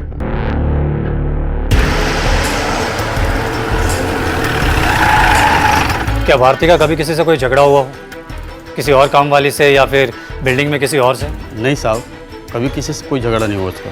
सर, बिल्डिंग के किसी और मेड या गार्ड के पास इन कत्लों का कोई मोटिव दिखाई नहीं देता। मुझे लगता है हमें उन दूसरे घरों में भी बात करनी चाहिए जहाँ भारती काम किया करती थी। हो सकता है कोई क्लू मिले। वो सिर्फ एक मेड थी सर, और अपने काम से काम रखती थी, ज्यादा छुट्टियां भी नहीं लेती थी। दूसरी मेड्स की तरह इधर की बातें उधर करना उसकी आदत नहीं थी। बस उसकी एक ही प्रॉब्लम थी, जब देखो एडवांस मांगती थी। एडवांस? जी हाँ सर, मेरे यहाँ भी 2 महीने की सैलरी उसके ऊपर एडवांस चल रही थी, और पिछले ही महीने उसने मुझसे 1 लाख रुपए मांगे थे। 1 लाख? जी हाँ, मुझे भी ये बात थोड़ी सी अजीब लगी थी, इसीलिए मैंने उसको मना कर दिया था। जी हाँ, हमने कुछ एडवांस दिया था उसको, लेकिन उसके बाद उसकी हिम्मत इतनी बढ़ गई कि इनसे 1 लाख रुपए मांग बैठी। तो फिर आपने दिए उसे ये पैसे? No sir. तो उसने आपको बताया कि उसे इतनी बड़ी रकम क्यों चाहिए थी? No idea sir. जब देखो वो पैसे के लिए बहुत डेस्परेट रहती थी, शायद कोई इमरजेंसी हो। ये आपके हाथ पे क्या हुआ? वो वॉशरूम में स्लिप हो गई थी तो नल लग गया। आप स्लीपिंग पिल्स का इस्तेमाल करती हैं? जी पहले करती थी, अब नहीं करती।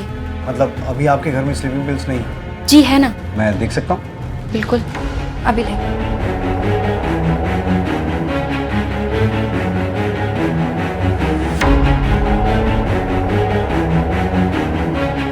ये तो सील बंद है। मैंने कहा था ना आपसे, मैं पहले लेती थी, अब नहीं लेती। गुड, कि अब आपको इनकी जरूरत नहीं पड़ती। Thank you.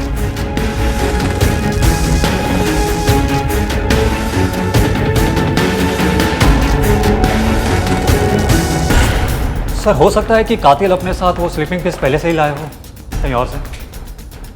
केलकर, हम किसी को क्लीन चिट देने में इतनी जल्दबाजी नहीं कर सकते। मुझे लगता है मालविका जरूर हमसे कुछ छुपा रही है। मैं ये नहीं कह रहा हूँ कि कत्ल उसी ने किया है, पर हो भी सकता है। स्लीपिंग पिल्स की बॉटल का सील बंद होना कोई बहुत बड़ी बात नहीं है, बॉटल नहीं भी खरीदी जा सकती है। लेकिन सर, अगर मान भी लिया जाए कि कत्ल मालविका ने किया है, लेकिन उसके पीछे उसका क्या मोटिव हो सकता है? वही तो पता लगाना है। साहब, नितेश साहब महीने में कम से 20 दिन बाहर रहते हैं साहब। मालविका मैडम इधर रहती है साहब। कुछ साल पहले साहब उनके ड्राइवर के साथ चक्कर चालू हो गया, और ये नितेश जी को पता चला साहब। नितेश जी ने ड्राइवर का हाथ तोड़ दिया। ड्राइवर अब किसी काम का नहीं है साहब, बस वो दुकान पे पड़े रहता है साहब। सर, हो सकता है कि हिस्ट्री ने एक बार फिर से खुद को रिपीट किया हो। मतलब? सर, उस ड्राइवर की तरह मालविका का कुणाल से भी अफेयर हो गया हो, जिसका पता नीलेश को चला और उसने उसको गुस्से में मार डाला। कुणाल का तो उस बिल्डिंग में आना जाना होता ही नहीं था, तो अफेयर कैसे होगा? और कुणाल के कॉल रिकॉर्ड्स में मालविका से बातचीत का कोई जिक्र नहीं है। ये हो सकता है कि मालविका का अफेयर किसी और से चल रहा हो और भारती को ये बात पता चल गई हो। अब भारती को पैसों की जरूरत तो थी, हो सकता है उसने मालविका को ब्लैकमेल करके उससे पैसे ऐंठने की कोशिश की हो और मालविका और उसके प्रेमी ने भारती को अपने रास्ते से हटा दिया हो। पर मालविका का अफेयर किससे होगा? अगर मालविका का कोई प्रेमी है तो उसका नंबर उसकी कॉल लिस्ट में जरूर होगा। गुड, पता लगाओ। Yes sir.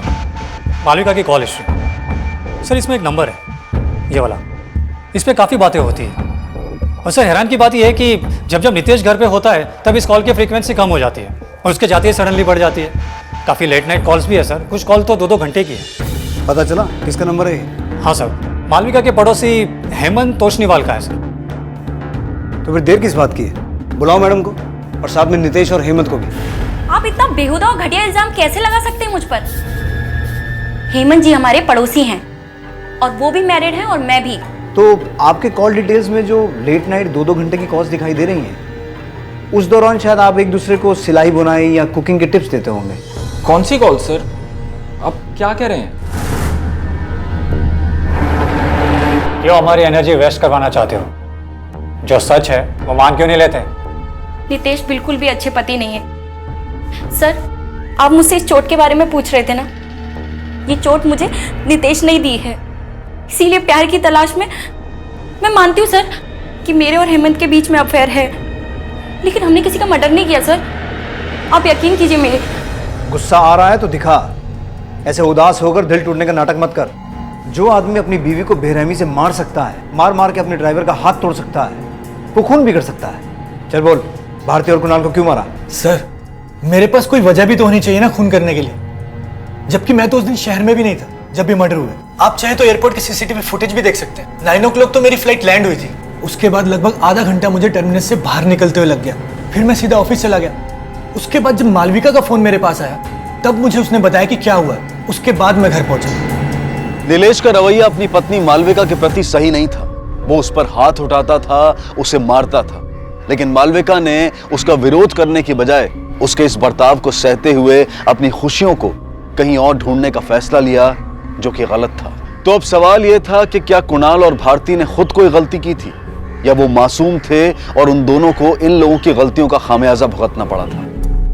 Sir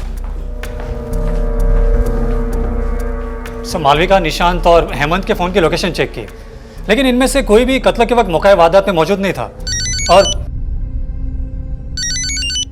excuse me sir, हाँ बाबा, कब? ठीक है सर, आईटी डिपार्टमेंट से फोन था। अभी थोड़ी देर पहले आदर्श नगर मार्केट में भारती का फोन स्विच ऑन हुआ है। Let's go. करीब 30-32 साल का आदमी रहा होगा साहब। अभी करीब 1 घंटे पहले ही मोबाइल बेच के गए। सर इसमें से तो पूरा डेटा ही डिलीट कर दिया है। आपकी दुकान में सीसीटीवी है? जी सर। फुटेज दिखाइए। ये रहा सर। एक बार पॉज करो।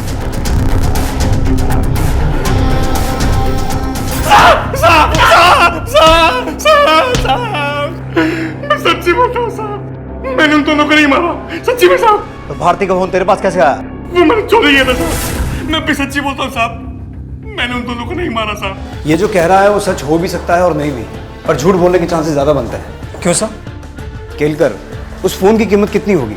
1000 रुपए, ज्यादा से ज्यादा 1500 रुपए। अब इतनी मामूली रकम के लिए कोई क्राइम सीन से एविडेंस मिटाने जैसा सीरियस क्राइम कैसे कर सकता है? इसका कोई ना कोई कनेक्शन तो है, या तो भारती से या फिर कुणाल से। आओ। मैंने उन दोनों को कभी आपस में बात करते नहीं देखा, लेकिन अगर कुछ हो भी तो क्या कहा जा सकता है? क्या बोलते तुम्ही साहब? विनोद और भारती के बीच में चक्कर कैसे हो सकता है साहब? क्यों नहीं हो सकता? क्योंकि साहब वो विनोद मेरे से प्यार करता है साहब, बहुत पहले से। फिर तो हो सकता है सुप्रिया की भारती का कत्ल तुम ही ने किया हो। हाय साहब, भारती मेरी बहन जैसी थी, कोई अपनी बहन को मार सकता है क्या? हो सकता है तुम्हारे विनोद का ज्यादा इंटरेस्ट तुम्हारी बहन में हो गया हो और फिर गुस्से में आकर तुमने। नहीं साहब, मैंने कभी भी भारती को उस नज़र से नहीं देखा। मैं सुप्रिया से प्यार करता हूँ, सच्चा प्यार। चलो भारती से प्यार ना सही, पर यह भी तो हो सकता है कि विनोद की कुणाल से कोई दुश्मनी हो। साहब मैंने तो कभी भी उससे बात तक नहीं की, तो दुश्मनी कैसी? साहब एक छोटी सी गलती के चक्कर में मुझे इतना मत रगड़ो साहब, मैंने कुछ नहीं किया। क्या साहब, हम लोग गरीब है, इस वास्ते आप हमारे पीछे पड़े हो ना साहब। और जिन पैसे वालों के पीछे आपको पड़ना चाहिए उनकी तरफ तो आप देख भी नहीं रही साहब। मतलब किसकी तरफ देखना चाहिए हम? अगर तुम्हें लगता है कि कोई है जो हमारी नजरों से छूट रहा है तो बोलो। सब वो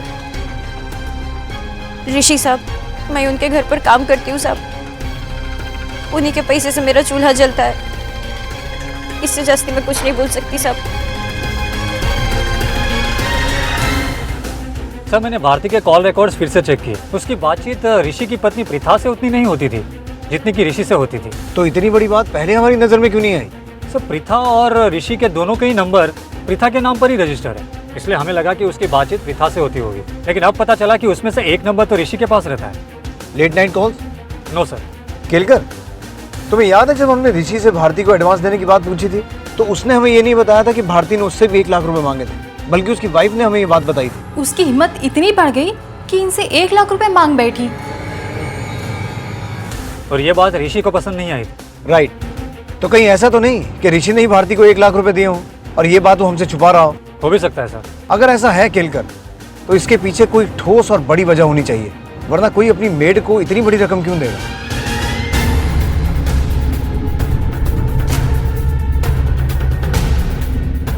अरे साहब आप यहाँ? कुछ सवाल पूछने थे तुझसे तेरी बेटी को लेकर। तेरी बेटी का किसी के साथ कोई अफेयर था? नहीं साहब, वो ऐसी छोकरी नहीं थी, घर से काम, काम से घर, बस। अगर करना भी चाहती साहब तो खत किधर था उसके पास, 7 घर का काम करके ये सब करने का। 7 घर का? लेकिन हमें तो पता चला कि वो 3 ही घरों में काम करती थी। 21,000 रुपए लाती है साहब महीने का। 3,000 के हिसाब से 7 घर के जो है ना साहब। कब से आ रहे थे ये 21,000 रुपए? गए 2 महीने से। अजीब बात है सर, ठीक 2 महीने पहले भारती ने इन 3 घरों को छोड़कर बाकी सभी घरों से काम छोड़ दिए थे, उसके बाद भी उसकी इनकम कम होने की बजाय बढ़ गई। इसका मतलब है कोई तो था जो उसे ये एक्स्ट्रा पैसे दे रहा था, और जाहिर सी बात है कि ये एक्स्ट्रा पैसे उसे सिर्फ कुकिंग के लिए तो नहीं मिल रहे थे। ऋषि, केलकर, ऋषि से बात करने का वक्त आ चुका है। हमें शक था कि भारती का किसी के साथ अफेयर चल रहा था, इसलिए हमने आपसे पूछा भी था, लेकिन उस वक्त आपने हमें बताया नहीं कि वो विनोद नहीं बल्कि आप हैं। क्या बोल रहे हैं आप? आपकी वाइफ सुबह जॉब पे जाती हैं और उनके जाने के बाद भारती यहाँ काम करने आती थी। तो मेरी वाइफ के जाने के बाद जो मेरे घर पे आएगा सबसे मेरा अफेयर होगा? नहीं, सिर्फ भारती। आप अपने बैंक से महीने के हर पहले हफ्ते में 18,000 रुपए निकालते हैं। जी हाँ, 3,000 सुप्रिया और भारती के लिए और बाकी अपने घर खर्च के लिए। लेकिन भारती के कत्ल से जस्ट पहले आपने अपने अकाउंट से 1 लाख रुपए निकाले थे, किस लिए? जी वो मेरे एक दोस्त को जरूरत थी, उसके लिए निकाले थे। लेकिन नॉर्मली इतना बड़ा अमाउंट लोग ऑनलाइन ट्रांसफर करना प्रेफर करते हैं, सेफ्टी भी रहती है, कन्वीनियंस भी रहती है, लेकिन आपने अपने दोस्त को कैश दिया, क्यों? क्योंकि आपकी उस दोस्त का बैंक में अकाउंट था ही नहीं मिस्टर ऋषि। मेरे को नहीं मालूम वो सबसे लाख रुपए काहे को मांग रही थी। आई चप्पल, उसका कोई बैंक अकाउंट था? साहब उसके बाप का अकाउंट नहीं है तो उसका कहां से रहेगा? देखिए सर, मैं मानता हूं कि मैंने भारती को 1 लाख रुपए दिए थे, लेकिन मैं उसकी मदद करना चाहता था। अब किसी की मदद करना कोई क्राइम तो नहीं है ना? इन बेफिजूल बातों में टाइम वेस्ट करने से अच्छा है हम सीधा पॉइंट पर आए। भारती के पोस्टमार्टम रिपोर्ट से यह पता चला है कि कत्ल के वक्त वो प्रेग्नेंट थी। एक छोटा सा डीएनए टेस्ट होगा और उससे ये इजीली साबित हो जाएगा कि उसे प्रेग्नेंट करने वाले तुम थे। अब अपना जुर्म कबूल करोगे या मैं कोर्ट से ऑर्डर लाकर तुम्हें घसीटता हुआ सरकारी हॉस्पिटल लेके चलूं? देखिए सर, मैं मानता हूं कि मेरा उससे अफेयर था, लेकिन मैंने उसका कत्ल नहीं किया। मैं तो उसकी मदद के लिए उसे हर महीने 15,000 रुपए दिया करता था। मैंने तो उसे 1 लाख रुपए भी दिए थे। मैं उसे क्यों मारूंगा सर?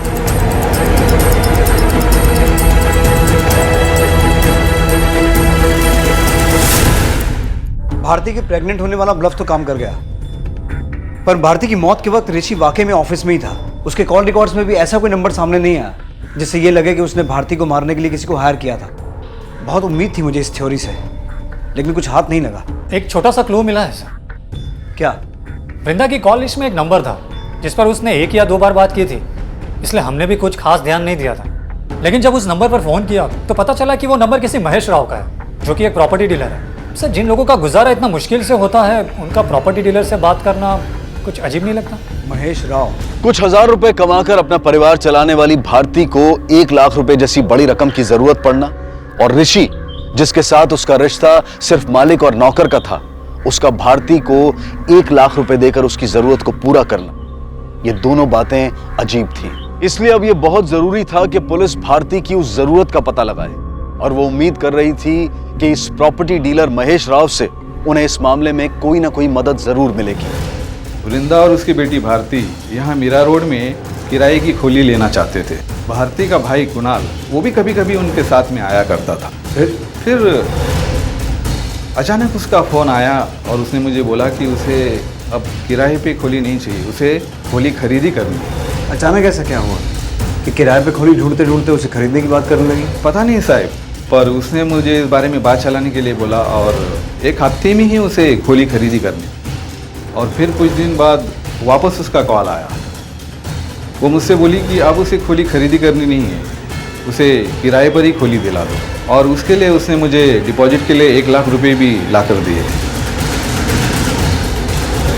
यानी कि भारती, उसकी माँ और उसका भाई कुणाल अपने बाप को छोड़कर अलग रहने की प्लानिंग कर रहे थे। हो सकता है ये बात विशाल दा को किसी तरीके पता चल गई हो और उसने गुस्से में आके तीनों को मार दिया हो। उठा के लाओ उसे। बहुत होशियारी है ना तुझे? सच बोल, तुझे पता था ना कि वो लोग छोड़ के जा रहे तुझे, इसलिए सबको मार डाला ना? हाँ बोल। साहब मेरे को कुछ भी खबर नहीं थी साहब की, ऐसा कुछ पुणे में करने वाले हो लोग। साहब मेरे को मालूम होता उनके पास 1 लाख रुपया है तो मैं उनसे वैसे ही ले लेता साहब। वृंदा के मर्डर की इंक्वायरी कर रही टीम ने हमें बताया था कि उन्हें क्राइम सीन को देखकर ऐसा लगा था कि मामला लूट का है।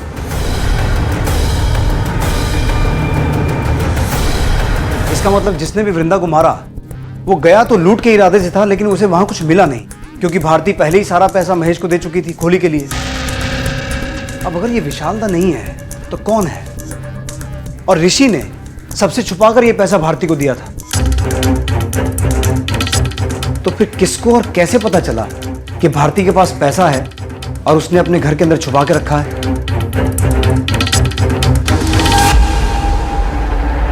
बोलो। सब मेरे को नहीं पता आप क्या बोल रहे हो। मेरे को कैसे मालूम होगा कि भारती के पास इतने पैसे कैसे आए? ठीक वैसे ही जैसे तुम्हें भारती और ऋषि के बीच के रिश्ते के बारे में पता था। उन दोनों के रिश्ते के बारे में मेरे को धोखे से पता चल गया। कोई जासूसी नहीं की थी। उस दिन मैं काम पर गई थी तो दरवाजा खुला था।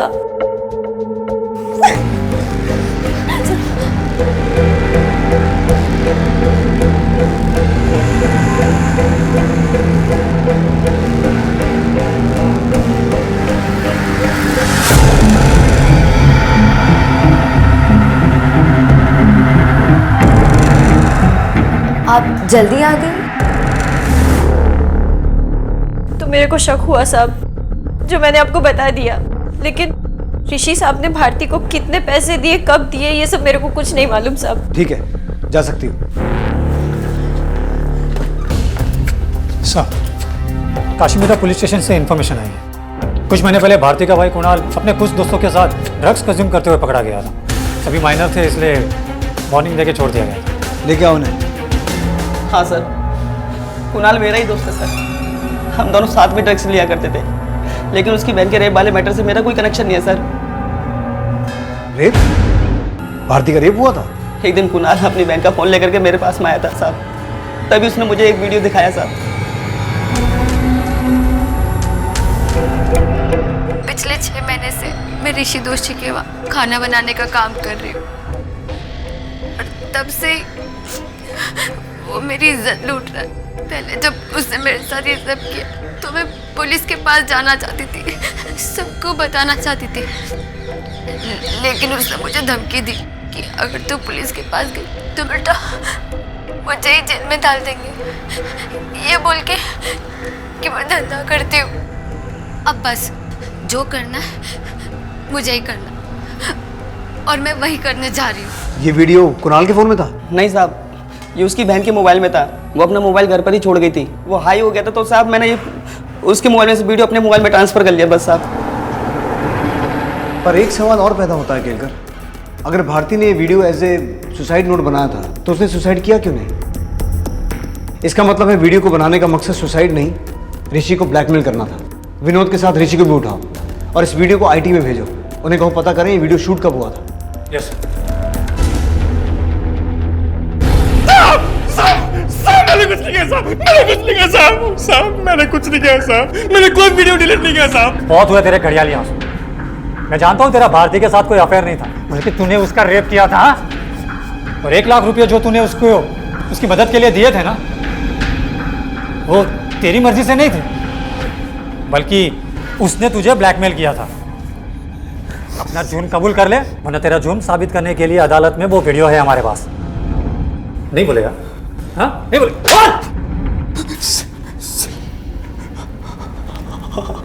हाँ सर, मैंने रेप किया था उसका। वो मुझे ब्लैकमेल भी करती थी और उसने मुझसे 1 लाख रुपए भी मांगे थे जो मैंने उसे दे दिए थे। भारती ने मुझसे पैसे लेने के बाद वो वीडियो मेरे सामने डिलीट कर दिया था सर।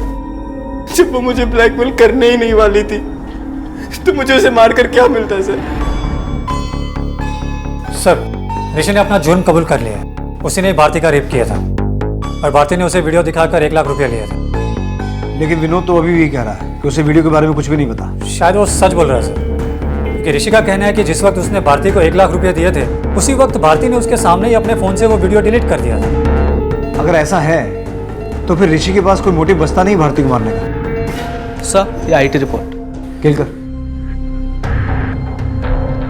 सर, ये भारती के फ़ोन और वीडियो की रिपोर्ट है। सर, इसमें लिखा है कि वीडियो 19 दिन पहले शूट किया गया था, लेकिन भारती के फ़ोन से नहीं। व्हाट? हाँ सर। जी सर, भारती के फ़ोन का कैमरा 4 मेगापिक्सल है, जबकि वीडियो शूट किया गया है 10 मेगापिक्सल वाले कैमरा से। 19 दिन पहले मतलब भारती की माँ वृंदा के कल से 2 दिन पहले। केलकर, अगर ये वीडियो भारती के फोन से नहीं बनाया गया तो जरूर किसी ऐसे आदमी के फोन से बनाया गया है जो भारती और ऋषि के रिश्ते के बारे में जानता था और साथ ही भारती को उस पर पूरा भरोसा था। मैं ऋषि दोषी के वहाँ खाना बनाने का काम कर रही हूँ और तब से वो मेरी इज्जत लूट रहा है। देख सुप्रिया, एक छोटा सा टेस्ट होगा तेरे फोन का और बड़ी आसानी से पता चल जाएगा कि ये वीडियो तेरे फोन पे शूट किया गया था। तेरा खेल खत्म हो गया सुप्रिया। सब वो उस दिन जब मैं भारती को ऋषि सेठ के साथ देखी तो मेरे को बहुत झटका लगा साहब। सुप्रिया, छोड़। शादीशुदा आदमी है वो, अगर उसकी बीवी को मालूम पड़ गया ना तो खाल खींच लेगी, तेरी और मेरी भी। बहुत दिनों से वो मेरे साथ जबरदस्ती कर रहे। मैं तो उनके घर का काम छोड़ना चाहती, पर उन्होंने मुझे धमकी दी कि मैं तुम्हें बदनाम कर दूंगी। मेरे को ऋषि सेठ पर बहुत गुस्सा आया, इसीलिए मेरे दिमाग में एक प्लान आया। ऋषि सेठ को ब्लैकमेल करने का प्लान। जो करता है मुझे ही करता है और मैं वही करने जा रही हूँ, अपनी जान लेने जा रही हूँ। बस अब हो गया अपना काम। अब देखना, ये देखकर वो ऋषि सेठ कैसे हिल जाएगा। 50-60 लाख रुपया तो ऐसे दे देगा और उसमें अब एक हिस्सा मेरा भी होगा।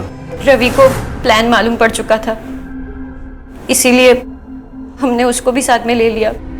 अभी तो हम लोग सोच ही रहे थे कि ऋषि सेठ से कब कितना पैसा मांगने का है, कि अचानक से ये भारती उसने मना कर दिया, बोली कि मेरे को हराम का पैसा नहीं चाहिए। लेकिन फिर एक दिन मैंने भारती को किसी से फोन पर बात करते सुना।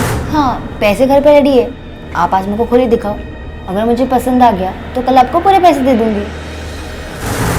उसने हमारे साथ डबल गेम खेला था। उसने फक्त ऋषि सर को वो वीडियो दिखाकर अपना पैसा उनसे निकाल लिया। लेकिन साहब, हम इतनी आसानी से उसको हमारा हक तो नहीं मारने दे सकते थे ना, इसीलिए विनोद उसकी खोली पर गया पैसे लेने।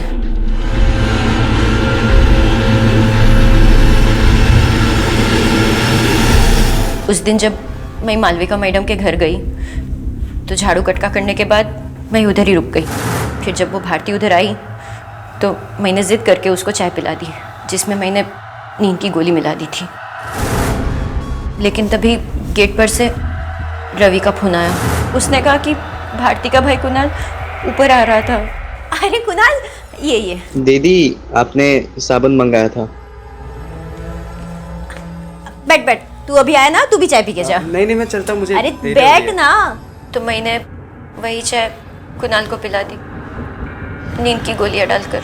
थोड़ी देर बाद दोनों भाई बहन बेहोश हो गए तो मैंने फ़ोन करके विनोद को बुला लिया।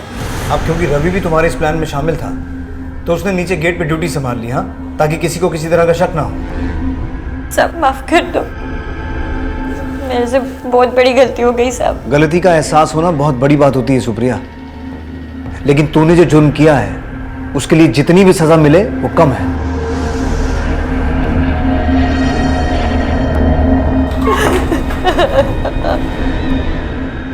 जब एक आम आदमी अपने जैसे किसी दूसरे आम आदमी को न्याय पाने के लिए सालों अदालतों के चक्कर काटते हुए देखता है तो इंसाफ पर से उसका विश्वास उठ जाता है और जुर्म और जुल्म से लड़ने की बजाय वो उसके सामने सर झुकाए रखने में ही अपनी भलाई समझता है। यही वो डर था, वो सच था जिसने भारती को ऋषि की ज्यादतियों की खिलाफत करने की बजाय उन्हें चुपचाप सहते रहने के लिए प्रेरित किया, वरना उसके और उसके मासूम भाई के साथ जो हुआ वो कभी ना होता। ये बिल्कुल हमारी व्यवस्था का दोष है, लेकिन ये व्यवस्था बनाने वाले भी हम खुद हैं।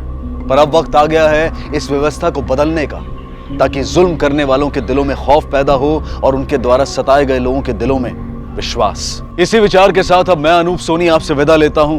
फिर मुलाकात होगी अगले एपिसोड में एक और चौंका देने वाले केस के साथ। तब तक अपना और अपने परिवार का ख्याल रखें और देखते रहें क्राइम पेट्रोल डायल 100। सबक एक को सीख हम सबको। जय।